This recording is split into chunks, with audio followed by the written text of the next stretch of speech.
सारे खास मेहमान हमारे साथ जुड़ चुके हैं। मैं उनसे आपका तारुफ करवाती हूँ और इस डिबेट की बाकायदा शुरुआत कर रही हूँ। भारतीय जनता पार्टी के राष्ट्रीय प्रवक्ता आपको इस वक्त स्क्रीन पर नजर आ रहे हैं, प्रेम शुक्ला जी। आपको कंचना यादव जी दिखाई दे रही है, आरजेडी की राष्ट्रीय प्रवक्ता हैं। आपको इस वक्त राजनीतिक विश्लेषक लेकिन ममता बनर्जी का समर्थन कर रहे हैं सोमनाथ सिंह रॉय हमारे साथ जुड़ चुके हैं। उसके बाद आपको यहाँ पर वरिष्ठ पत्रकार दिलीप मंडल जी भी दिखाई दे रहे हैं। आप सभी का बहुत बहुत स्वागत है। सबसे पहले सोमनाथ जी, लोकतंत्र की हत्या के माने आप समझते हैं जब न्यायपालिका के किसी आदेश को आप कहें हम नहीं मानते हैं? ममता दीदी न्यायपालिका से बड़ी हो गई हैं? नहीं है। एक्चुअली हाईकोर्ट का डिसीजन हर टाइम सही है, ये हमारा संविधान भी बोल रहा है नहीं है।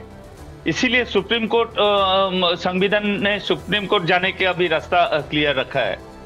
हाई कोर्ट का अगर हर डिसीजन सही होता तो संविधान सुप्रीम कोर्ट का जो पोजीशन है वो नहीं रखता। संविधान में हाई कोर्ट ही लास्ट वर्ड होता, ऐसा नहीं है। सुप्रीम कोर्ट भी है। तो हाई कोर्ट का डिसीजन हम लोग ने नहीं मानता हूँ। सुप्रीम कोर्ट जाएंगे, वहां पर अगर डिसीजन देगा उसको मानना पड़ेगा। लेकिन ऐसा नहीं है हाई कोर्ट जो बोलेंगे वही हमको मानना पड़ेगा, ऐसा नहीं है मैडम, ऐसा नहीं है। हाईकोर्ट का हर डिसीजन, वो नौकरी के बारे में भी आपको मालूम है हाईकोर्ट ने क्या डिसीजन दिया। और बंगाल हाईकोर्ट कोई तो आपको तो मालूम है, कोई भी जज बोल रहा है। एक second ma'am Rubika ji please, हमको एक सेकंड। रुबिका जी आपके पास पूरा टाइम है। मैंने पूरी बात ना आप इसको 2020 का मैच समझ ना मैंने पूरी बात सुनी, अपनी बात सुनिए। 5 सेकंड भी नहीं बोला रुबिका जी, मैं आपको बढ़िया 30 सेकंड दे चुकी हूँ, बढ़िया 30 सेकंड दे चुकी हूँ। और उन 30 सेकंड में मैंने अपने आप को कैसे कंट्रोल किया मैं ही जानती हूँ। आप कौन होते हैं कहने वाले कि हाईकोर्ट का डिसीजन हम नहीं मानेंगे? ममता बनर्जी सुनिए, ममता बनर्जी कह रही थी सब जुड़े से मामला नहीं बोलूंगी, लेकिन किस हैसियत से वो कह रही हैं कि हम नहीं मानेंगे? चालू कीजिए संविधान। हाईकोर्ट बीजेपी है, क्लास नहीं है। क्यों बोली कि बीजेपी की राय नहीं मानूंगी, बीजेपी का आदेश नहीं मानूंगी? हाईकोर्ट बीजेपी है।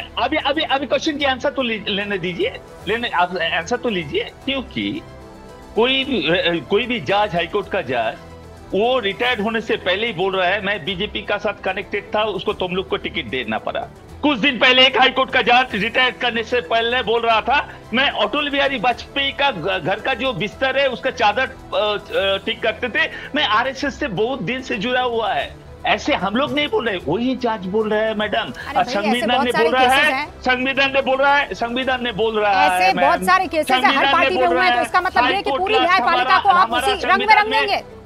क्या बोलिए? नहीं, कल को आप बोलेंगे सुप्रीम कोर्ट के कुछ जजेस जो थे वो इससे पहले कई पार्टियों से जुड़ गए, कई जगह से राज्यसभा गए, कई अलग अलग राज्यों से, तो वो जो है सुप्रीम कोर्ट पूरा का पूरा बीजेपी हो गया या कांग्रेस हो गया या टीएमसी हो गया?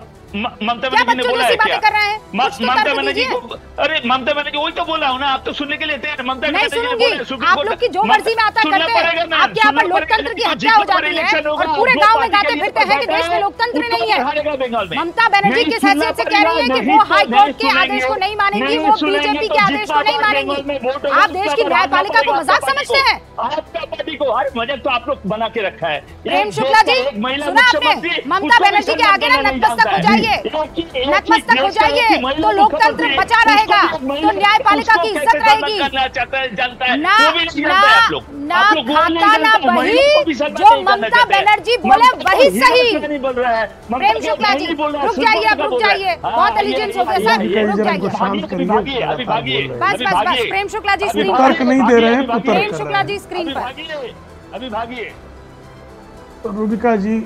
रुबिका जी, ममता बनर्जी ने जो बयान दिया ये एक मुख्यमंत्री का बयान ना होकर अराजकता की हुंकार भरने का एक प्रयास है और ये निश्चित तौर पर अत्यंत दुर्भाग्यपूर्ण है, निंदनीय है। हाईकोर्ट के आदेश से अगर आपको किसी प्रकार की शिकायत भी है तो हाईकोर्ट के आदेश के आप अपील कर सकते हैं, और जब तक अपील में स्थगनादेश न मिले तब तक उस आदेश को स्वीकार करना संवैधानिक बाध्यता है।